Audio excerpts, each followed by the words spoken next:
Perkenalkan, nama lengkap saya Alfred Silisunguna, NPM 12170036, Universitas Negeri Timur, Fakultas Pertanian, Prodi Agribisnis. Di sini kita akan membahas tentang teorema Rybczynski yang dikemukakan oleh Stolper-Samuelson. Pemerataan harga faktor dan teorema Heckscher-Ohlin adalah salah satu dari 4 proposisi kunci yang menjelaskan sifat-sifat model standar Heckscher-Ohlin dengan 2 barang dan 2 faktor ekonom. Kelahiran Polandia Tadeusz Rybczynski 1923-1998 dalam makalahnya yang terkenal Faktor Sambungan dan Harga Komoditas Relatif 1955 terkait perubahan dalam pasokan faktor perekonomian untuk menghasilkan perubahan dalam equilibrium output dan harga. Bukti Rybczynski menggunakan diagram kotak Edgeworth seperti yang diterapkan untuk pertama kali pada produksi oleh Wolfgang Stolper dan Paul A. Samuelson dalam makalah penting mereka Protection and Real World Wage 1941 yang menyajikan apa yang sekarang dikenal sebagai teorema Stolper-Samuelson. Rybczynski dibangun di atas kunci Stolper dan Samuelson, wawasan model Heckscher-Ohlin yang menyatakan bahwa harga relatif dari 2 barang menentukan faktor secara unik harga, dan dengan demikian proporsi faktor di bawah ini yang adalah ikhtisar ekonomi yang telah berkontribusi pada perkembangan teori tentang teorema Rybczynski. Teorema Rybczynski awalnya diturunkan untuk kasus fungsi produksi yang diasumsikan linear homogen, Jones 1956, bagaimana menyelidiki skala hasil variabel menggunakan berbagai metode untuk menurunkan kondisi yang diperlukan dan cukup untuk teorema kasus ini juga. Dalam makalahnya tahun 1965 The Structure of Simple, makalah equilibrium umum, Ronald Jones memberikan formulasi alternatif dan teorema Rybczynski yang menawarkan yang pertama perlakuan terintegrasi serta sejumlah generalisasi dari 4 teorema kunci model Heckscher-Ohlin. Hanson dan Slaunter 1999 meneliti apakah imigrasi mengubah campuran output regional Amerika Serikat seperti yang diprediksi oleh teorema Rybczynski. Mereka menunjukkan 2 temuan utama. Pertama, perubahan campuran keluaran negara bagian secara luas mencocokkan keadaan endowment berubah, dan kedua, variasi dalam persyaratan faktor unit negara konsisten dengan faktor harga pemerataan di seluruh negara bagian. Wong 2000 meneliti tentang validitas teorema fundamental dalam teori positif perdagangan internasional dalam model dasar skala ekonomi eksternal. Hasil analisis menunjukkan bahwa bersifat global perubahan di bawah mekanisme penyesuaian yang ditentukan diperbolehkan. Teorema Rybczynski dan Stolper-Samuelson selalu valid. Apakah keseimbangan produksi stabil atau tidak? Mendemonstrasikan implikasi dari biaya penyesuaian asimetris untuk teorema Rybczynski dan menunjukkan bahwa hal itu dapat menjadi sensitif terhadap adanya asimetri dalam biaya penyesuaian. Jalur Rybczynski terbukti menjadi kasus khusus dari jalur ekspansi yang lebih umum. Feinstein dan Wolf 2006 membahas tentang validitas teorema Rybczynski di bawah peningkatan biaya marginal dalam perusahaan atau industri. Mereka berasumsi bahwa ekonomi terpapar pada peningkatan biaya marginal dan ekonomi demikian pada skala disekonomis dalam setiap industri. Asumsi ini dimotivasikan oleh penilaian kritis terhadap argumen replikasi standar untuk pengembalian konstan, baik dari perspektif teoritis dan empiris, Mereka menunjukkan pasukan ekstra dari faktor apapun dapat menyebabkan perluasan semua output sektor jika setidaknya satu sektor mengizinkan substitusi input, menunjukkan bahwa peningkatan endowment suatu faktor produksi yang dapat menyebabkan perluasan mutlak di produksi komoditas menggunakan faktor tersebut secara intensif dan ekspansi absolut komoditas menggunakan relatif sedikit dari faktor yang sama. Hasil yang disebut reverse Rinzinski ini menyiratkan pertumbuhan faktor yang sangat besar. Josiu H dan Josiu M 2011 menyelidiki hubungan dualitas antara Stolper dan Samuelson dan teorema Ripczynski menggunakan isokos, nilai unit dan isokoan, nilai unit dan sifat dasarnya mengarah pada temuan baru mengenai keduanya teorema tersebut, di mana harga barang akhir diberikan secara endogen. Aspek teoritis teorema Ripczynski pada penjelasan ini diberikan aspek teoritis dari teorema Ripczynski dengan menjelaskan asumsi-asumsi kunci dari teorema tersebut menggunakan diagram kotak Edgeworth. Kita asumsikan versi paling sederhana dari model Heckscher-Ohlin dengan dua negara A dan negara B, dua produk, katakanlah produk pertanian dan industri yang diproduksi dengan menggunakan dua faktor input yang sama, tenaga kerja dan modal, yang mana sebenarnya digunakan dalam produksi, tetapi dalam proporsi yang berbeda. Di kedua industri, negara A adalah tenaga kerja relatif dan negara B relatif melimpah. Ada pengambilan konstan dalam produksi setiap individu. Spesialisasi produksi tidak lengkap, artinya setiap negara memproduksi produk masing-masing tetapi berbeda-beda jumlah. Ada perdagangan bebas tanpa batasan dan tanpa biaya transportasi. Preferensi konsumen di keduanya negara identik seperti teknologi yang dianggap sama. Produk pertanian menggunakan rasio tenaga kerja yang lebih tinggi bagi modal. Produk ini disebut produk padat karya, sedangkan produk industri disebut produk padat modal. Pada peningkatan persentase tertentu dalam penawaran satu faktor, katakanlah tenaga kerja, mempertahankan penawaran faktor kedua secara konstan faktor modal, secara harga relatif dari kedua produk tersebut harus menghasilkan persentase kenaikan yang lebih besar lagi di equilibrium output produk yang padat karya dalam produksi produk pertanian. Dalam penurunan absolut output equilibrium dari produk yang padat modal, produk industri, diagram kotak Edgeworth untuk kasus peningkatan angkatan kerja disajikan.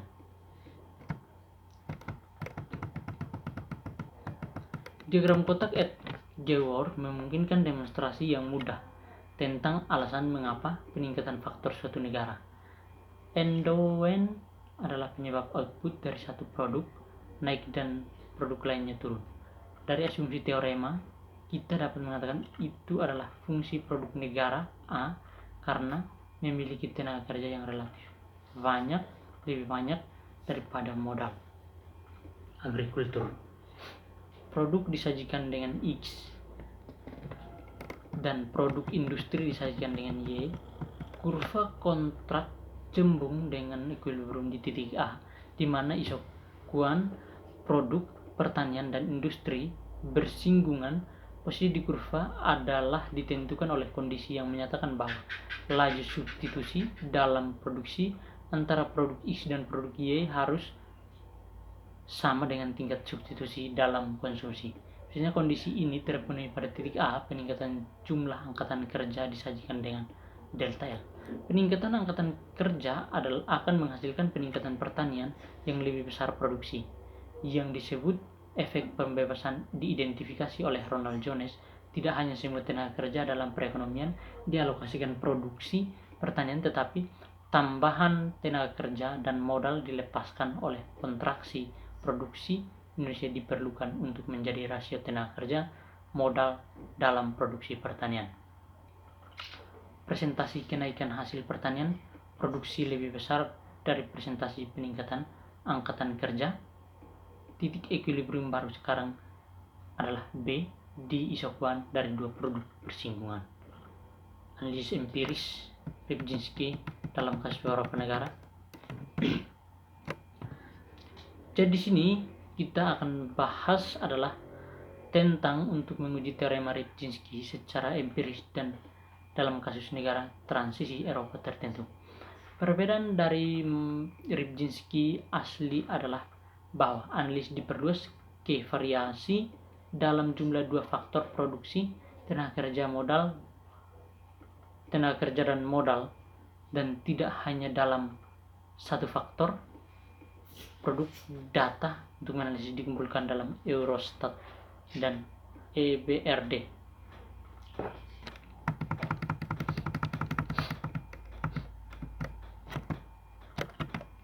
Di sini ada tabel perubahan input di beberapa negara transisi Eropa untuk menentukan industrial gross output, agriculture gross output, labor force, capital years, country. Sini ada negara Bulgaria, Czech Republic, Latvia, Lithuania, Polandia, Russian Federation, Slovakia, Slovenia, Ukraina. Dalam tabel dalam diperlihatkan perubahan input output antara faktor produksi dan produksi pertanian dan industri keluaran di negara transisi Eropa tertentu. Negara yang termasuk dalam analisis adalah Bulgaria, Republik Ceko, Latvia, Lithuania, Polandia, Federasi Rusia, Slovakia, Slovenia, dan Ukraina. Analisis dilakukan untuk periode antara 1993 dan 2009. Negara transisi lainnya tidak dimasukkan ke dalam analisis karena datanya hanya tersedia untuk jangka waktu lebih pendek. Variabel yang menarik adalah pembentukan modal tetap bruto cap 2 angkatan kerja LAB, pertanian hasil kotor AGO, dan hasil kotor industri IGO. Data digabungkan sebagai total kumulatif persentase berubah untuk periode yang diamati. Menurut teorema Rybczynski, jika kuantitas suatu faktor produksi relatif meningkat lebih dari faktor produksi lainnya, produksi produk yang relatif intensif menggunakan faktor produksi tersebut juga harus meningkatkan relatif lebih banyak daripada produksi produk lain. Sesuai dengan teorema Rybczynski, hipotesis makalah menyatakan H1 peningkatan dan dana abadi satu faktor produksi.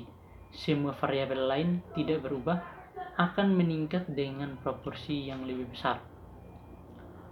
Output produk menggunakan faktor produksi yang berubah secara intensif dan menurun dengan lebih kecil proporsi. Keluaran produk relatif intensif di faktor lain untuk menguji hipotesis secara empiris ini kami menggunakan analisis ekonomi regresi linear untuk root pengujian dan pendekatan Johansen untuk pengujian kointegrasi. Langkah pertama dalam analisis adalah menghitung dan membandingkan perbedaan antara perubahan modal dan kekuatan tenaga kerja cap lab serta hasil kotor industri dan perubahan hasil kotor pertanian IGO-AGO untuk negara-negara terpilih. Data disajikan sebagai data kumulatif presentasi perubahan dalam periode yang diamati. Sebelum menggunakan pendekatan Johansen untuk pengujian kointegrasi antara faktor dan perubahan keluaran, kita perlu memeriksa stasionaritas data waktu. Pengujian Urutan integrasi merupakan standar yang diterapkan ekonometrik. Ada dua motif di balik tes akar unit. Yang pertama adalah mengetahui bahwa urutan integrasi sangat penting untuk menyiapkan model ekonometrika dan melakukan inferensi. Motif kedua adalah teori ekonomi yang mengemukakan hal yang pasti variabel dalam model regresi tidak stasioner, maka dapat dibuktikan bahwa asumsi standar model tidak valid. Dalam hal ini, regresi palsu bisa muncul sebagai masalah hanya dalam situasi di mana variabel memiliki urutan integrasi yang sama, yaitu analisis kointegrasi dapat dilakukan. Pada tabel disajikan hasil pengujian stasionaritas pada variabel turunan Ago dan Chaplep menggunakan uji akar unit augmented Dickey Fuller ADF Dickey DAN Fuller WA 1979. Itu hasil analisis menunjukkan bahwa variabel turunan Ago dan Chaplep berada pada urutan K2.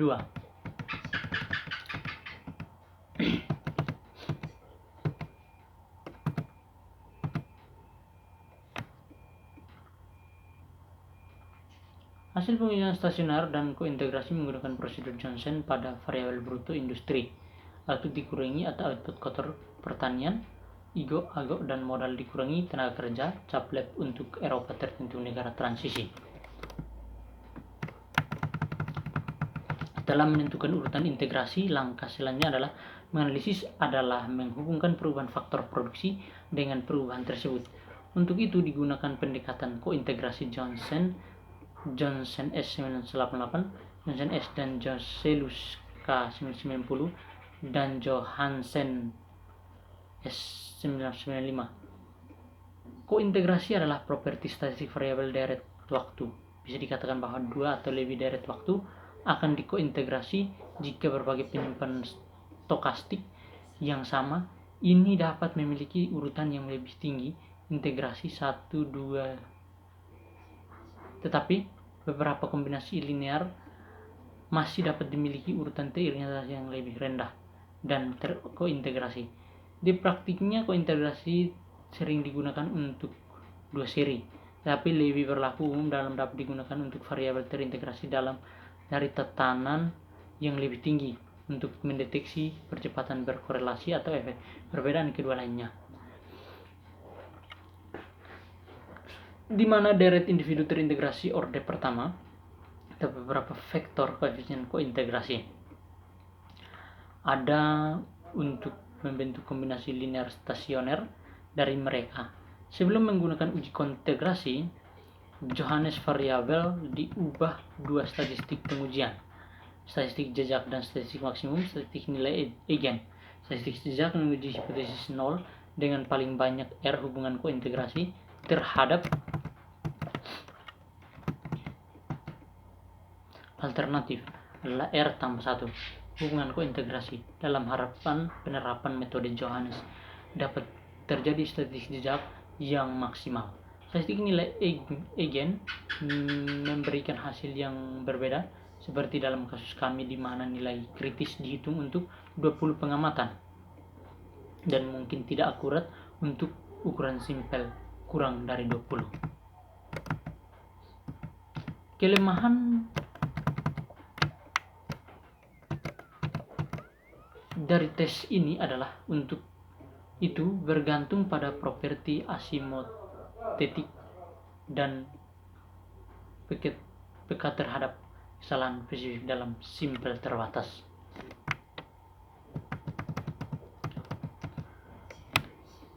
Kointegrasi antara perubahan keluaran Ago dan perubahan faktor Chaplep untuk dipilih negara transisi Eropa. Kontradiksi yang terjadi yang diperoleh dapat dikaitkan dengan kekuatan uji kointegrasi yang lebih rendah yang dihasilkan dari jumlah kecil observasi yang tersedia, Behofek, VNGFek, 2019 statistik jejak telah menunjukkan adanya faktor kointegrasi di kasus Republik Ceko, Latvia, dan Polandia. Nilai statistik jejak lebih tinggi dari 5%, nilai kritis yang berjumlah 19,49%. Di sisi lain, statistik nilai Eigen maksimum menunjukkan adanya faktor kointegrasi hanya dalam kasus Polandia. Statistik Max Eigen lebih tinggi dari nilai kritis 5%, yang berjumlah 14,26. Untuk menguji keberadaan kointegrasi, kami juga menggunakan metode grafis dan terlihat adanya kointegrasi hanya dapat kasus Polandia, sementara rangkaian data waktu di Latvia sedikit berbeda satu sama lain dalam periode yang diamati, dan dalam kasus Ceko Republik dan ada kerusakan struktural yang jelas pada tahun 2018 dan 2019. Dapat disimpulkan bahwa teorema Rybczynski tidak berlaku dalam bentuk aslinya.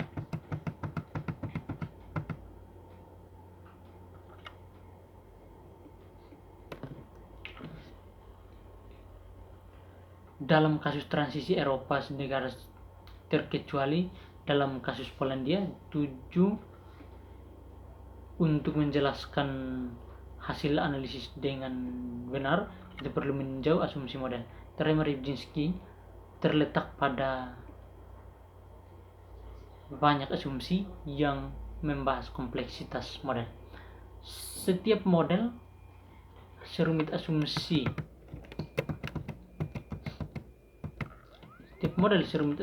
yang membatasinya. Sekilas terlihat bahwa banyak dari file asumsi teorema Rybczynski tidak berlaku, kecuali tenaga kerja dan model sebagai faktor produksi utama. Ada tanah dan sumber daya manusia sebagai faktor produksi yang lain yang tidak dimasukkan dalam analisis. Pengangguran juga penting pertanyaan saat menguji teorema Rybczynski. Teorema Heckscher-Ohlin mengecualikan pengangguran dengan formulasi modal, di mana semua faktor termasuk tenaga kerja digunakan dalam produksi. Tapi pengangguran itu penting faktor dalam ekonomi global. Alasan lain mengapa teorema Rybczynski tidak berlaku dalam praktiknya: semakin meningkat dan penurunan biaya produksi marginal, tidak hanya skala hasil konstan, berbagai hambatan untuk perdagangan bebas, bea cukai, kuotas, perbatasan kuantitatif, perbedaan teknologi produksi di negara, diversifikasi produk, dan lainnya. Faktor yang terkait dengan globalisasi dan liberalisasi perdagangan dunia, dapat disimpulkan bahwa teorema Rybczynski tidak demikian tetap dalam bentuk aslinya di negara-negara transisi Eropa. Alasan utama adalah karena dibatasi dengan begitu banyak asumsi yang tidak berlaku dalam ekonomi liberal dan global. Dapat juga dinyatakan bahwa umumnya tidak berlaku dalam perdagangan internasional karena dalam setengah abad terakhir telah terjadi perubahan signifikan dalam ekonomi global. Teorema Rybczynski bersama dengan Stopler solusi pemerataan harga faktor adalah satu dari 4 investasi kunci sifat-sifat model standar Heckscher-Ohlin dan dua barang faktor.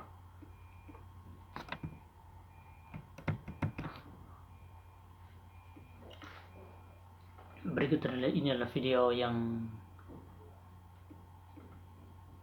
bisa saya buat dan dapat membantu teman-teman sekalian. Selamat siang dan sampai jumpa.